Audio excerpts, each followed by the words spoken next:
किसी ने बड़े कमाल की बात कही है कि हमारी ही करनी हमें दिखाता है, समय का चक्कर जब घूमकर वापस आता है। हाय गाइस, मैं हूं विनोद सोलंकी, आपका दोस्त, हाजिर हूं फिर एक नई मोटिवेशनल स्टोरी के साथ जो आपके जीवन को एक अच्छा परिवर्तन करने में मदद कर सकती है।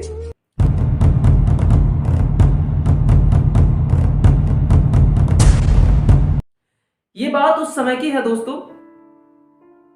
एक बार एक कसाई के घर में एक कबूतर, एक मुर्गा, एक चूहा और एक बकरा रहता था।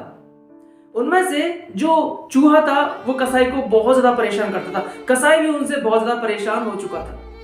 तो कसाई ने सोचा कि चूहे से कैसे छुटकारा मिल सकता है। तो कसाई की बीवी ने उसको एक सुझाव दिया, एक काम कीजिए कि आप मार्केट से एक चूहेदानी खरीद कर लाइए और उसको अंदर रख दीजिए और उसमें चूहा 100% ट्रैप हो जाएगा।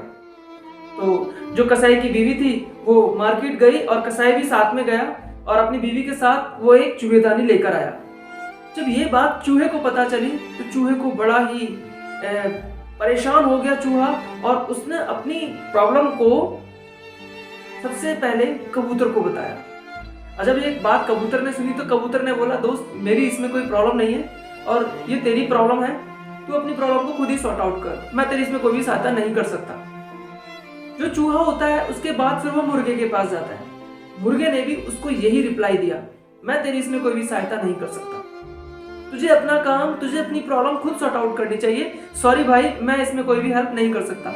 चूहा बड़ा परेशान हो गया और अंत में वो जो चूहा होता है वो बकरे के पास जाता है। बकरे ने जब उसकी बात सुनी तो उसको बहुत ज्यादा हंसी आई सबसे पहले तो, और उसके बाद उसने डायरेक्टली उसको बोला कि भाई मैं तेरी सहायता नहीं कर सकता, प्लीज इसमें मुझे मत घसीट और मुझे बेफालतू की टेंशन मत दे। चूहा बहुत ज्यादा परेशान हो गया।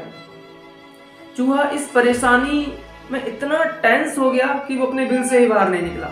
आखिरकार इन दिनों जब जो कसाई था, जो कसाई की बीवी थी, उसने जो चूहेदानी रखी हुई थी, एक रात को उसी जहां पर चूहेदानी रखी थी वहां से सांप गुजर रहा था, और जैसे ही चूहेदानी के अंदर से सांप गुजरा, वो आधा ही गुजरा था, इतने में चूहेदानी बंद हो गई। चूहेदानी की आवाज को सुनकर कसाई की जो बीवी है वो जब दौड़कर आई, अंधेरे का वक्त था, दौड़कर जैसे ही आती है उसका जो पैर था वो सांप के ऊपर पड़ गया। सांप ने उसको डस लिया। कसाई को जैसी बात पता चली, कसाई फटाफट अपनी बीवी को लेकर डॉक्टर के पास गया। डॉक्टर ने बोला कि अगर आप अपनी बीवी को सही करना चाहते हो तो इसको आपको सूप खिलाना पड़ेगा, और वो भी कबूतर का। आप कबूतर का इसको सूप पिला दीजिए, आपकी बीवी के अंदर सुधार आना चालू हो जाएगा। कसाई घर पर गया और उसके पास जो कबूतर था उसने उस कबूतर को मारकर अपनी बीवी को सूप बनाकर पिला दिया। बीवी के अंदर डे बाय डे उसके अंदर सुधार आना चालू हुआ। जब उसके अंदर सुधार आना चालू हुआ तो उसके जो रिश्तेदार थे उससे मिलने के लिए आए, और उसके रिश्तेदारों ने बोला कि भाई अब तो आपकी जो वाइफ है वो ठीक हो रही है, तो इसके मतलब पार्टी तो बनती है। उसके घर में जो मुर्गा था उन्होंने उस मुर्गे को काटा और पार्टी कर ली। इस तरह से मुर्गा भी चला गया। डे बाय डे दिन बीतते गए और आखिरकार उसकी जो बीवी थी, कसाई की जो बीवी थी, वो सही हो गई। इन खुशियों को बटोरने के लिए, इस खुशी में जो कसाई था अपनी बीवी, जब उसकी बीवी ठीक हो गई तो कसाई ने क्या करा, अपने गली मोहल्ले को दावत दी और उन्होंने उनके घर में जो कसाई के घर में बकरा था उसको काट दिया। इस तरह से दोस्तों एक एक करके मुर्गा, कबूतर और बकरा तीनों के तीनों चले गए, वही तीनों जिन्होंने चूहे की सहायता करने से मना कर दिया था।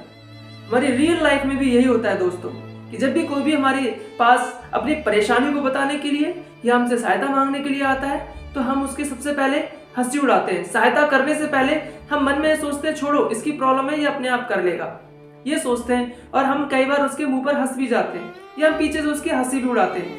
मेरे ख्याल से दोस्तों आज जो प्रॉब्लम उस पर है कल को हमारे ऊपर भी आ सकती है। हमें ये नहीं बोलना चाहिए कि जब समय का चक्कर जब घूमता है तो शायद सारे कांटे हम पर ही आकर रुकते हैं। थैंक यू सो मच दोस्तों, मिलते हैं एक नई मोटिवेशनल स्टोरी के साथ।